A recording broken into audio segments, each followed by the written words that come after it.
Yeah. Kept you busy. Slightly. Kept all you guys busy. Yeah. Well, how does it feel to have this done and to know, like, I mean, this is the first thing that is in your Ohio State tenure, and will be the first, data point that we sort of have. What does it feel like to have that done? The best title that I'll ever have is senior advisor, right? I know that's going to end at some point in time, and July 1st it all becomes official as a senior vice president and athletic director. Look, the way I looked at it is what is best for the institution. I mean, anytime you make a decision, you always use that as the filter. What is best for the program? What's best for the university? So you knew that there's sort of a weight, if you will, but if you have an organized process, if you talk to as many people as possible, from former players to people in the basketball world to other athletic directors to other coaches that may not be candidates, but you want intel on the landscape, we ended up engaging with close to 50 different coaches, one way, shape, or form, either directly with them or through their agents. Our search firm did a great job. So to validate, again, that you're getting all this intelligence and that you end up at the right place, that just has a great feeling because he's a great fit, he's relatable, he can galvanize all the things that we need to turn on. I mentioned that there's some things that we need to turn on here. And that's not a slight to anybody, it's just where the program has been.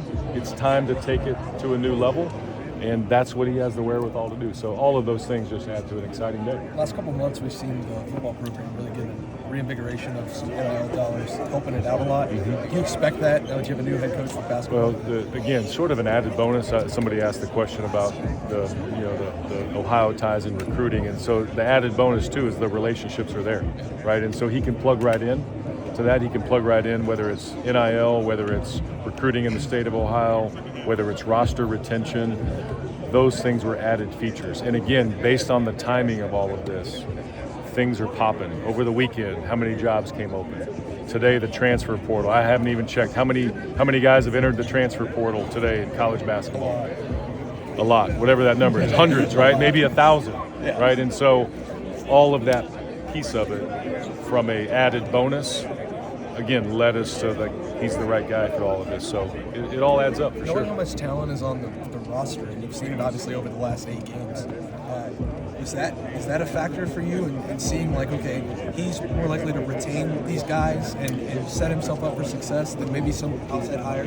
There are certainly things that we have to address to fix, if you will. But as far as culture and roster and chemistry among these guys, we don't have to have a total reset. So that piece of it, the continuity of the roster, is important. And look, guys are going to have to make their own decisions. Guys will have opportunities. Obviously, the last month, everybody's been getting hit up with new opportunities. I'm sure that's taken place, right? And so what he has to do is let's win an NIT championship. We hope we go on a great run. That's a couple weeks away, right, to have that run. And then you sit down and retain the roster and make sure that we have that continuity. So that piece will come together. There may be stuff flying around, but the fact that we're playing, the fact that these guys have great chemistry, I've been really impressed. When I met with a team a couple weeks ago, I've been really impressed with their chemistry and their togetherness, and that's why they're playing better, because they have that. So you want to hold as much of that together, but also knowing that there's going to be new pieces in order to take that next step too. You said that watching the games, you felt like he outfoxed some head coaches who have been out this longer tactically. I guess, what did you see that gave you that impression, and what about the way the team played stood out? Yeah, I wasn't breaking down film necessarily. Right. But again, you see momentum swings, right? And do you call the right kind of timeout? Do you sub? Do you make a defensive adjustment? Right? He made defensive adjustments to make sure that, hey, let's mix up a zone defense or go back to man-to-man. Playing guys that maybe hadn't played a lot throughout the year, right? And getting more rotation and getting the style of play, like that's coaching, and that's the X's and O's piece. That's the playability piece. And again, freedom of movement within a structure. That's the kind of offense he's got some offensive efficiency numbers that went way up, during his tenure these last 8 games. You're going to recruit to that and use that as a selling point. So all those pieces, again, does he have the wherewithal long term? you could test that in a short window, knowing that you got to sustain that, and that's what he's going to be built for. The benefit of just getting to see it up close and personal like that. I don't know where your head was at certain times. Maybe it was always him first. Maybe you were building a hierarchy there, but you got to see him hands-on, up close and personal. How did that swing, whatever you were thinking at the time, and maybe thinking about some other people? I had 2 weeks back in Texas to do a lot of research, talk to a lot of people. And I wanted to make sure that I saw this team in person as much as I could. So I got here for that March 3rd game. I was able to go to some practices. I was able to go to the Big Ten tournament. So I wanted to see in person, and I wanted to really feel and see the chemistry in the locker room.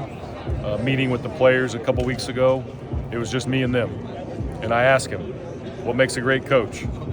Tell me what you guys have as expectations, not names or anything like that. And hearing from them and talking to them in person really, again, solidified that we've got to have the right characteristics, because it's about them and it's about making sure we maximize their talent. But seeing that in person, you can't put a price tag on seeing it in person. I couldn't have done this if I just flew in for a weekend and then flew back, so had to be here on the ground. Ross, for you personally, how has this process, this coaching search, helped you in your transition, kind of throw you into it, I guess, right away? I mean, I don't think you ever want to have to do this early, right, in your first couple weeks. And I'm not even the athletic director by title, but it allowed me actually to get to know the place better and faster, maybe in a more unique way, in a unique manner that's untraditional, unorthodox. But that's why I think the way I'm overlapping with Gene in general, where I can observe, I can really be curious, I can ask the right kind of questions without being, threatening, if you will. But then getting to know former players, that's why we're here. Getting to know our athletes quickly through this process, getting to know staff that I'll need in the future, whether it's the HR people, whether it's the contract administration piece, whether it's people in legal counsel on campus. Those relationships got accelerated because we had to deploy, all those resources. So it's unorthodox, but I think a good advantage for me as I go into the spring and summer. To tip into your memory bank here, this isn't your first rodeo with the mid-season change. Western Kentucky, did that give you any comfort in doing it this time? Like, it kind of worked out. I mean, he got the job, right? Right. Did that even come into play, or we're all a product of our journey and our experiences, good and bad. We learn, we had mistakes, you learn from those. You had good things that happened, you learn from that as well. So, I don't think any situation is necessarily the same. I think in terms of how you can process communication, how you can process a search. I mean, I remember very similar characteristics during that search at Western Kentucky, because we had like 2 months then doing the exact same thing. We actually had a face-to-face meeting with former players back then. We had almost like a town hall meeting. And so I learned that, we need to engage former players. It's their program. Let's hear their feedback.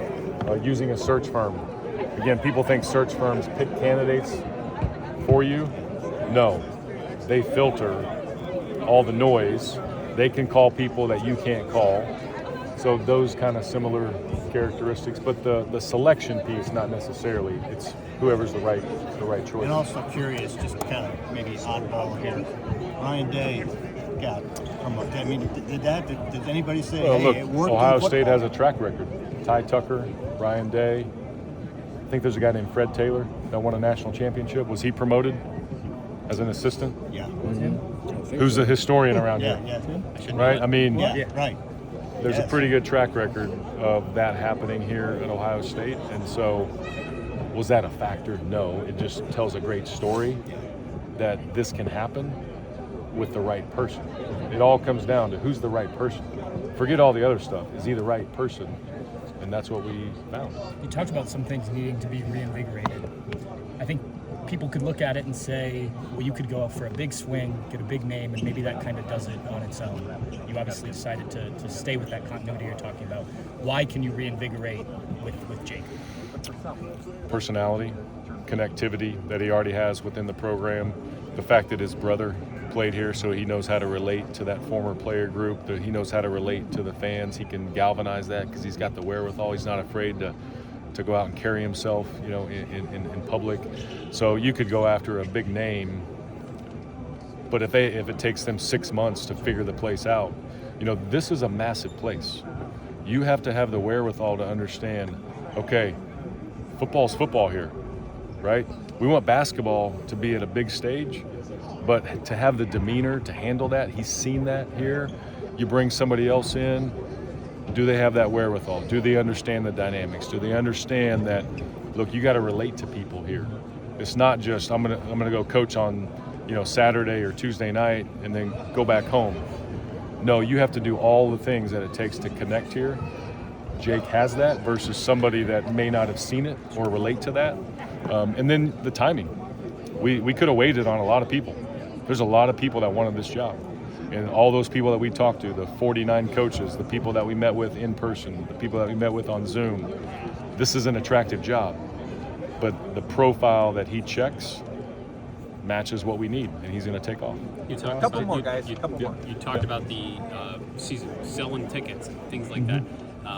This arena, what have you made of it in the time that you've been here? What can be done when you talk about upgrades and things? What can be done to make this a better arena, a better environment? How can you address the attendance? This was built in 1998? 25 years. 25. It has great bones. It's actually very clean for the age of the building. And so I think there's a lot of great pockets. I've walked the building a couple times. There's a lot of great pockets to maybe have some new fan experiences, maybe some new premium areas, but also some areas to engage all of our fans. So it's got really good bones and really good characteristics. I think I want to see what we can do maybe with our students. Students provide the energy. For all of us old people, there's some young people over here, but for all of us old people, we need students to be engaged.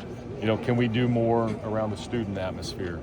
Can we, if this place has 14, 15, 16,000 consistently, it's hard to fill it every game.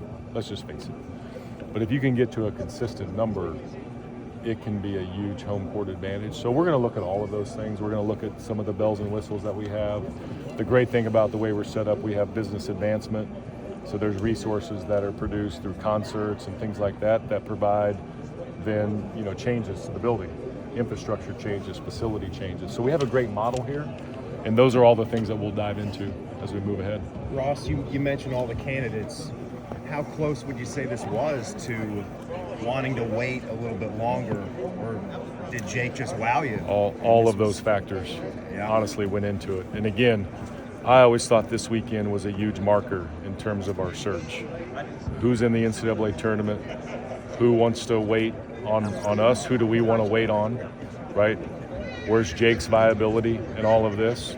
Making sure we had those conversations so we knew what he could do and having, deep, in-depth conversations.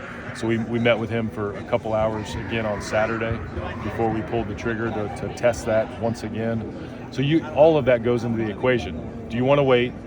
We could wait it into April. And then we might be standing here with who? With what? With the roster. Did our team play in the NIT? All of those uncertainties were part of the factor that said, if he checks the boxes as far as the profile and has the wherewithal, this is our guy. Let's go. How important do you think what he does in this tournament now? It's kind of interesting. You got his first game is tomorrow. Tomorrow night, yeah.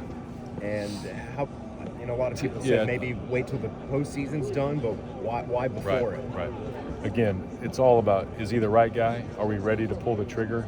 So the thing about the NIT, a lot of programs are backing out. To me, this helps create momentum, especially with our roster.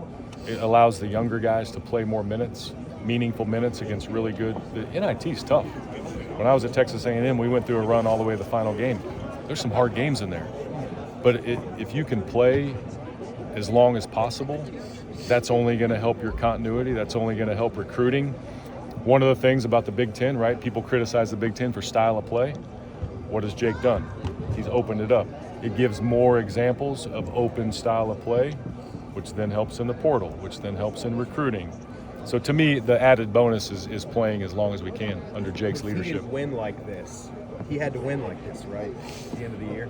Look, Jake was, to me, in my mind, Jake had to be a candidate no matter how many games he won or what. Because again, does he have the wherewithal, right? We saw him in action perform successfully.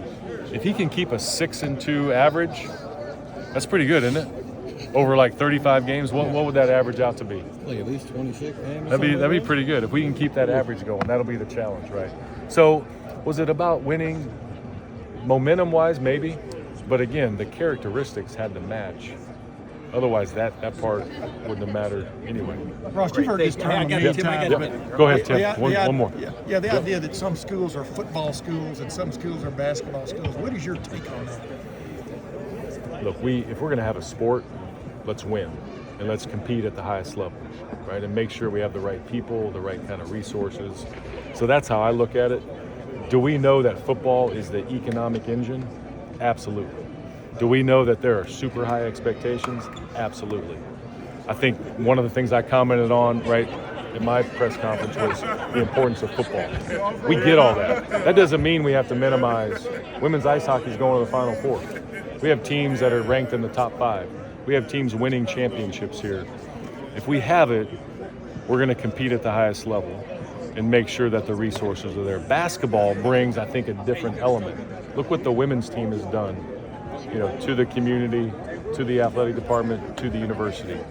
If you're competing in March and April, it brings a lot of attention, and so we want basketball. We want to maximize this building. We want to maximize people coming to this. So that's why basketball is important. Thanks, man. Thanks, Thanks, guys.